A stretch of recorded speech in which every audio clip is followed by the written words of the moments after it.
Not sure what's going on with the live streaming. I'm trying to go on probably for the last 40 minutes or so. Nevertheless, I might just have to come in a different time. I think specifically the live streaming. I'm not. Anyway, if I can, I want to deal with. In peace to everybody that's listening. I want to deal with the truth in the age of lies. You know, it's so fashionable not to even just that we see in the media. It's just if somebody says something about somebody, we don't go through the necessary means to determine whether or not it's true. And it's important that we do that because the Bible tells us the importance of not bearing false witness, the importance of seeking the truth. I just want to start off just in Exodus, the 20th chapter. I'm not going to keep you long. I'm already super late. Exodus 20. I'm going on about 2 hours of sleep. I had to take a nap, then woke up, then the internet wouldn't work. So my apologies, but your body shut down. Exodus 20 and 16. Exodus 20 and 16. One of the 10 commandments, it says, thou shalt not bear false witness against thy neighbor. You shouldn't lie on somebody. You know, you shouldn't lie on them, period. That's clear, you know, but what do you see? It's nothing for people to lie. Exodus, the 23rd chapter. Exodus, the 23rd chapter, because we want to see how does God view the person that lies. This is Exodus, the 23rd chapter, in verse 1. It says, thou shalt not raise a false report, put not thine hand with the wicked to be an unrighteous witness. See, it's an unrighteous thing, and with the wicked to be an unrighteous witness. Verse 7. He says, keep thee far from a false matter, and the innocent and righteous shall thou not, and the righteous slay thou not, for I will not justify the wicked. See, that's how he feels about it. Proverbs, the 6th chapter. How does he feel about it? He's telling you, don't raise a false report. Don't bear false witness. This is Proverbs, the 6th chapter, and I want to pick it up at verse 16. He says, these 6 things doth the Lord hate. Yea, 7 are an abomination unto him. He says a proud look, so he hates arrogance. Then what does he say? A lying tongue. He hates these things. Okay. So he says, verse 17, a proud look, a lying that speaketh lies. Words to just Psalms, the 58th chapter. Psalms 58 and verse 3. It says, the wicked are estranged from the womb. So from the womb, there's a problem. He says, they go astray as soon as they are born, doing what? Speaking lies. And if you've ever been lied on, brothers and sisters, you know that it's a terrible, terrible feeling. But if you engage in that, that's something that the wicked do. So you got people that will lie on you, right? We in the age of lies and misinformation. How do you get to the truth? Let's go to Deuteronomy. Deuteronomy, the 19th chapter. Deuteronomy, the 19th chapter. Deuteronomy, the 19th chapter and verse 15. Deuteronomy, the 19th chapter and verse 15, it reads, one witness shall not rise up against a man for any iniquity or for any sin in any sin that he sinneth. At the mouth of 2 witnesses or at the mouth of 3 witnesses shall the matter be established. So you have to have some witnesses. And it said, if a false witness rise up against any man to testify against him that which is wrong, then both the men between whom the controversy is shall stand before the Lord, before the priests and the judges, which shall be in those days. And what are they going to do? It says, and the judges shall make diligent inquisition. What does he mean, diligent inquisition? Diligent inquiry, meaning you're going to ask some questions. Why ask questions? Because the lies can tend not to stand up against questioning, because you have to keep the lie straight. See, when you tell the truth, you can just tell it over and over and over again, but you can't, it's hard to keep a lie straight. That's why I said diligent inquisition. Asking the right questions can get to the truth and weed out all the lies. So it says, and he said, and the judges should do it. The judges shall make diligent inquisition, and behold, if the witness be a false witness and have testified falsely against his brother, then shall you do unto him. Now listen to this. And this is key. In an age personally that have been falsely accused of sexual assault, and in each case shown to be innocent. And you see this, you see these type of things going on, and when people make up false stories, then they just go free. Well, wait a minute. The person you are about to not only put a man in jail, right? You're about to put him in jail based on a lie. You're about to, so in jail as deemed as a sexual predator. So you put the stigma of a convict, then the stigma of someone who's dealing in sexual assault. Then you come out, can't get a job. So your life on the outside is ruined. Obviously, prison is hell. Then you get on the outside and you got to register as a sex offender and you lie. But what happens to you? See, what happens a lot of times with the accuser, in that case, nothing. Nothing happens. In each one of the 3 cases that I know, nothing happened to the accuser. Nothing happened at all. Nothing happened at all. So, but this is not the law. God is just. So it says in verse 18 again, and the judge shall make diligent inquisition, and behold, of the witness, if the witness be a false witness, and have testified falsely against his brother, then shall ye do unto him as he had thought to have done unto his brother. So shalt thou put the evil away from among you. So that's justice. So the punishment whatever you lied about and whatever judgment that infraction of the Torah brought with it, that was to be placed on a person who was lying. See, that's justice. So think about if you lie. So if you lie, for example, if you think about something as a capital punishment, then that would be your punishment. That would be your punishment. See, that's the justice in the law. That's the justice in the law. So he says, then shall you do unto him as he had thought to have done unto his brother. So shalt thou put the evil away from among you. So now you put the evil away from among you. But one thing the Bible don't tell you to do is just believe just because somebody said it. Even that I believe, even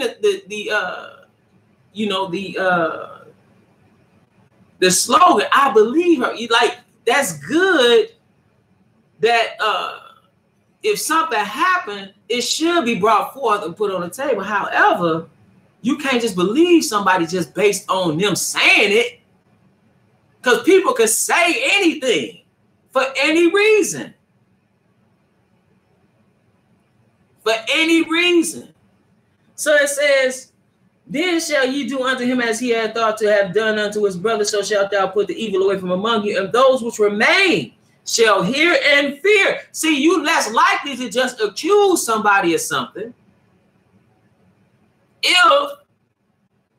if you know when you falsely accuse somebody of something, you trying to put him away or her away for whatever it is, you gonna get that time, you less likely to do it. But if there's no repercussions, oh well.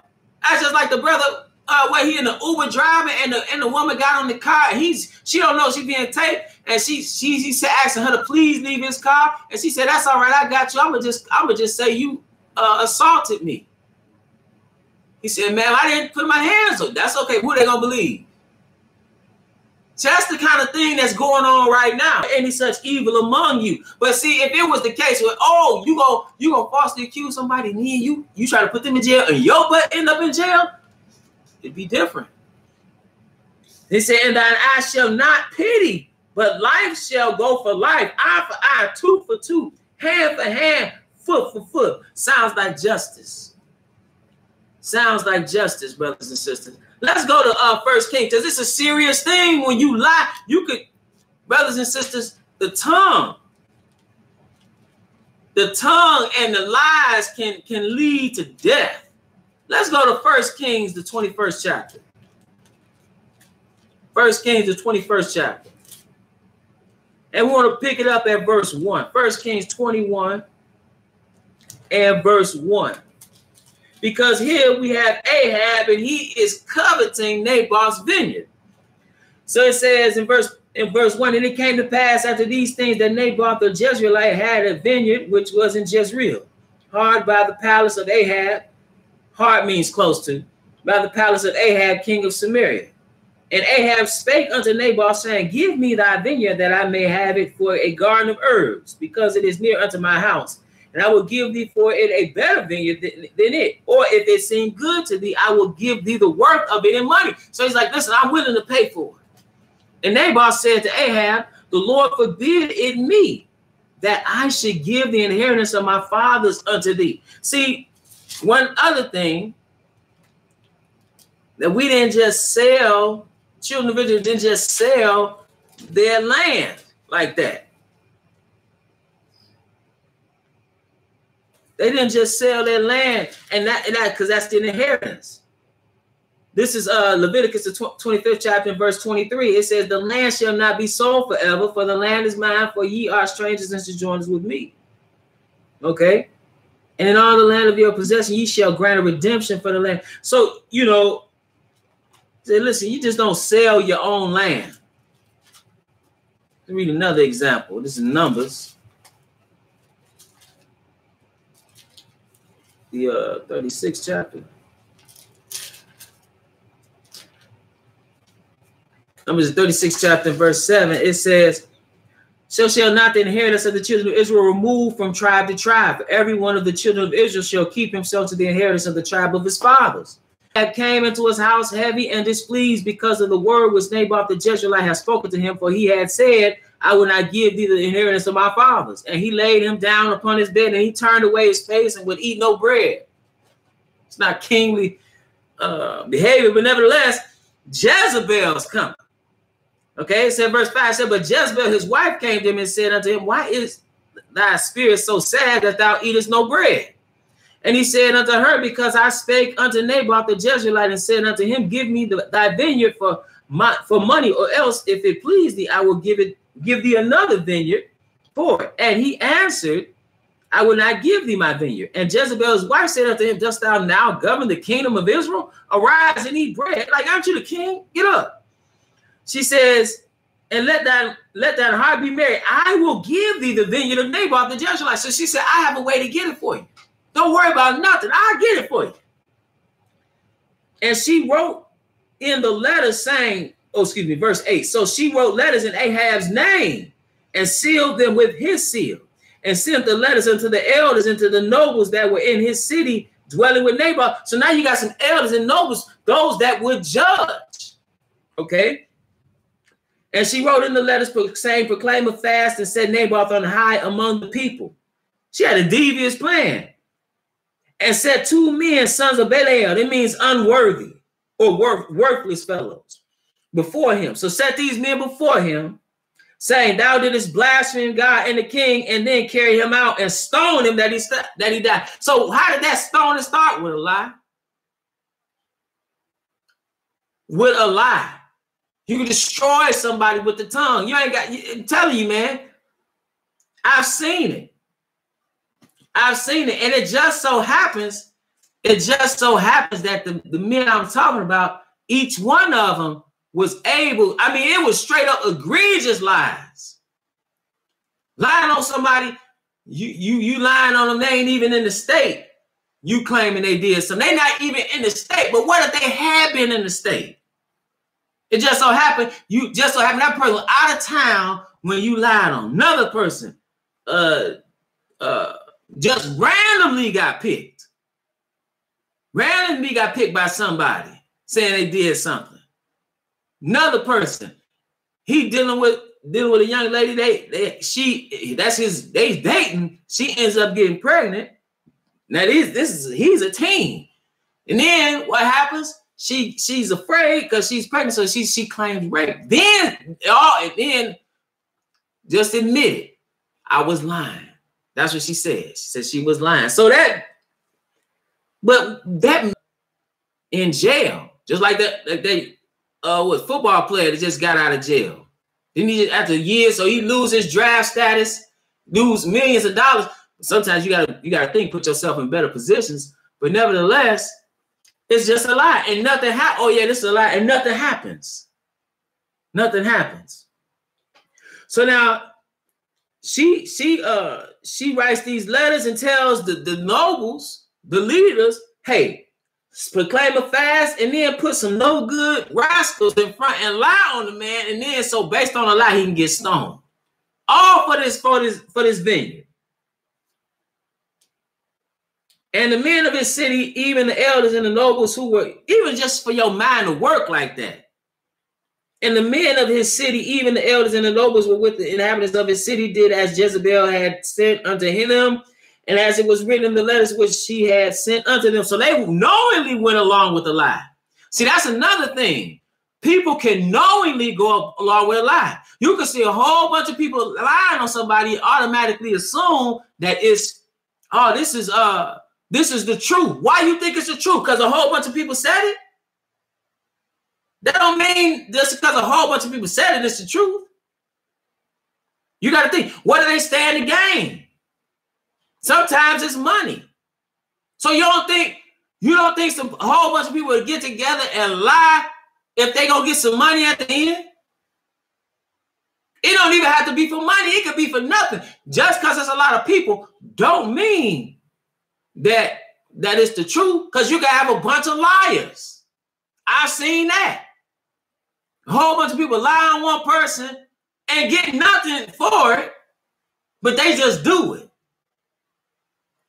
So it says, they proclaim, verse 12, they proclaimed the fast and set Naboth on high among the people, and they witnessed against him. So now what are they doing? They bear false witness, like we read in Exodus 20 and Exodus 23.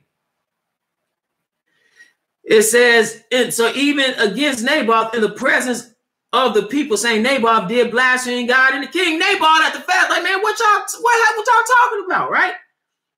Then they carried him for, but don't nobody want to hear it. It don't say that they did something. They did their due diligence to find out if this was true. But then again, you got two witnesses. And that's what it's about, 2 or 3 witnesses that the truth be established. But still, you got witnesses. You supposed to diligently inquire too. Then they carried him forth out of the city and stoned him with stones that he died. Then they sent to Jezebel, saying, Naboth the stone and is dead. And it came to pass when Jezebel heard that Naboth was stoned and was dead, that Jezebel said to Ahab, arise, take possession of the vineyard of Naboth the Jezreelite, which he refused to give thee for money. For Naboth is not alive, but dead. And it came to pass when Ahab heard that Naboth was dead, that Ahab rose up to go down to the vineyard of Naboth the Jezreelite to take possession of it. You should consider when somebody's lying, it could be one person or several people, and then the person they lied upon, they removed, and then it benefits. It benefits the people that or if somebody's sitting there, they sitting back, and they have benefited from that person. You don't know what they put in motion. You can see that in relationships. You can see somebody say, yeah, your mate did this. You shouldn't necessarily just believe that, because you don't know what's going on in somebody's mind.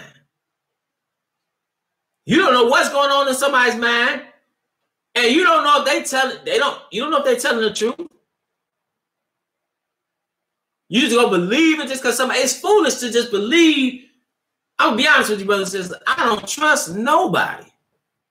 And I don't believe anything. And what I mean is, I don't care. It could be on the news. It could be on NBC, MSNBC, CNN, Fox, RT, whatever. I don't just believe it because it's in a report or just because somebody said it. Why? Because I know people lie all the time.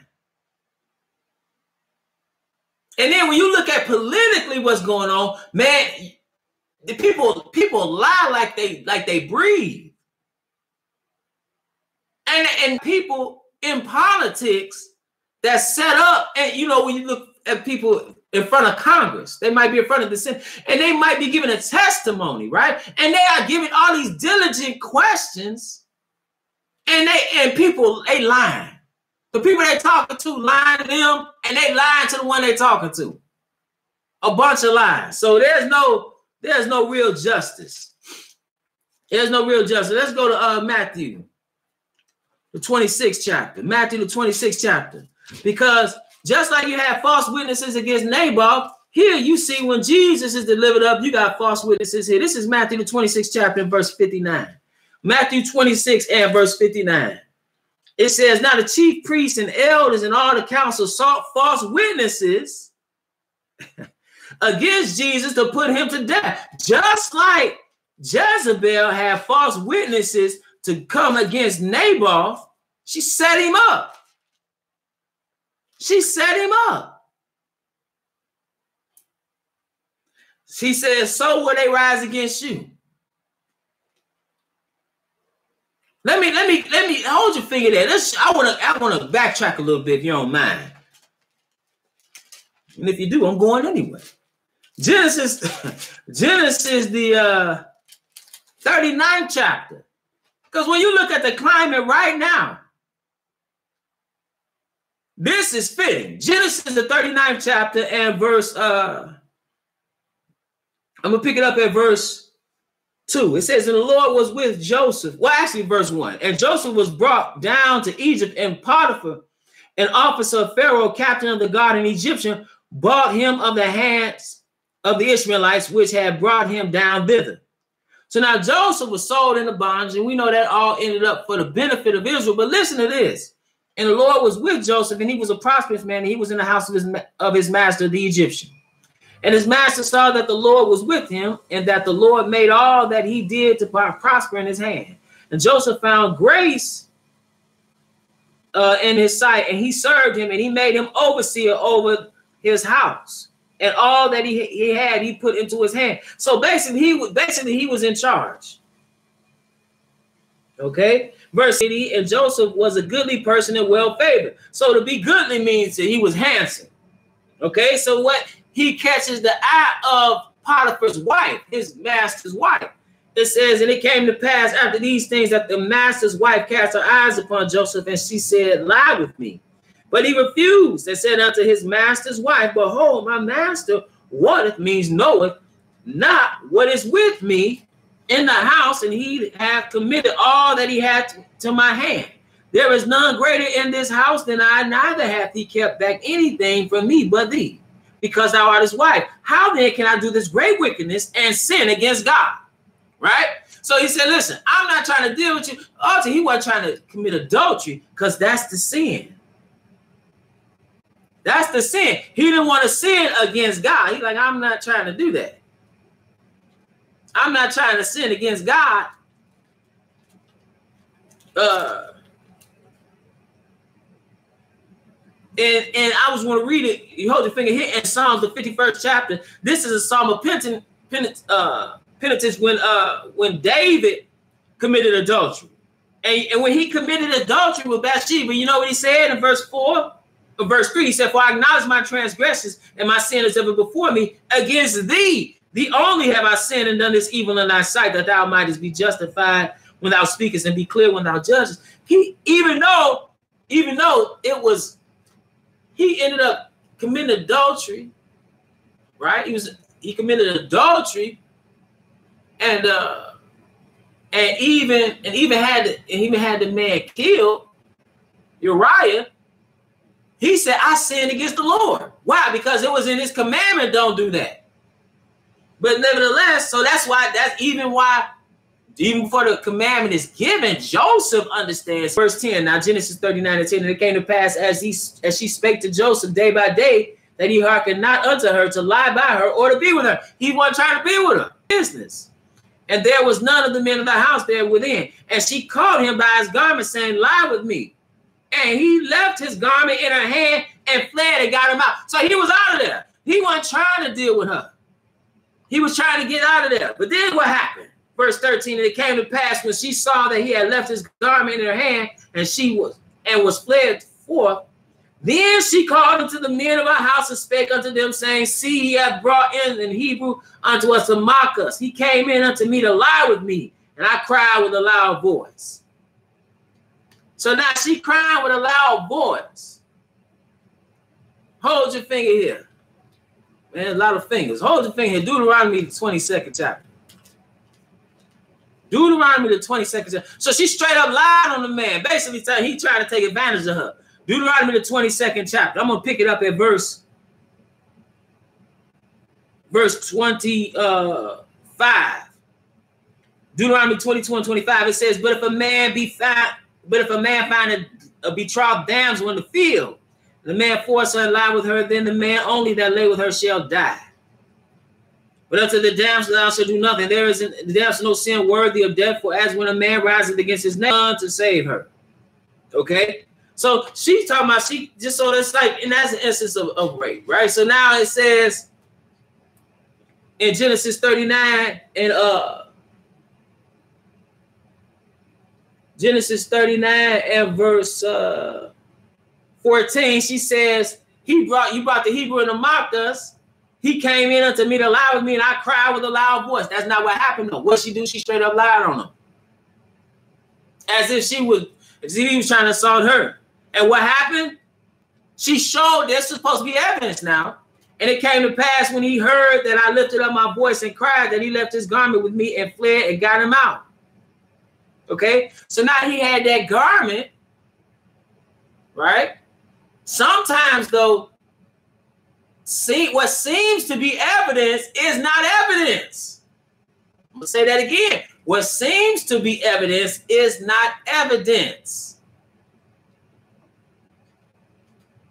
And she laid up his garment by her, a servant which thou hast brought unto us, came in unto me to mock me. And it came to pass, as I lifted up my voice and cried, this manner did thy servant to me, that his wrath was kindled. Now he mad, right? Prisoners were bound, and he was there in the prison. Now what happened? He's thrown in the prison. Again, Matthew 26 chapter. This is the last place. Actually, well, Matthew 26 chapter, verse 59. It says, so you see the example of Jesus being lied on. Again, for a bunch of witnesses don't mean nothing. It don't mean that it's necessarily true per se. It says not a chief priest, even though you're supposed to have witnesses, don't get me wrong. It doesn't mean, even with that, in and of itself alone, that they're not lying. Now the chief priests and elders and all the council sought false witness against Jesus to put him to death, but found none. Yea, though many false witnesses came, yet found they none. At the last came two witnesses and said, this fellow said, I am able to destroy the temple of the God and to build it in 3 days. Okay, so now what happened here? You had false witnesses, and they came against Jesus. That we know what happened to him, right? So in this instance right here, they accused him of blasphemy. They start beating him. Verse 67.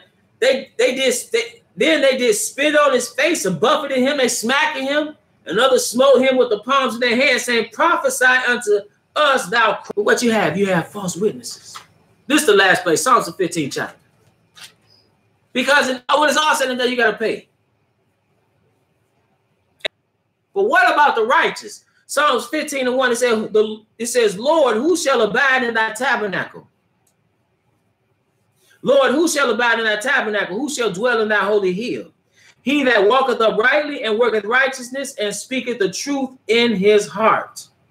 He that backbiteth not with his tongue, nor doeth evil to his neighbor, nor taketh up a reproach against his neighbor.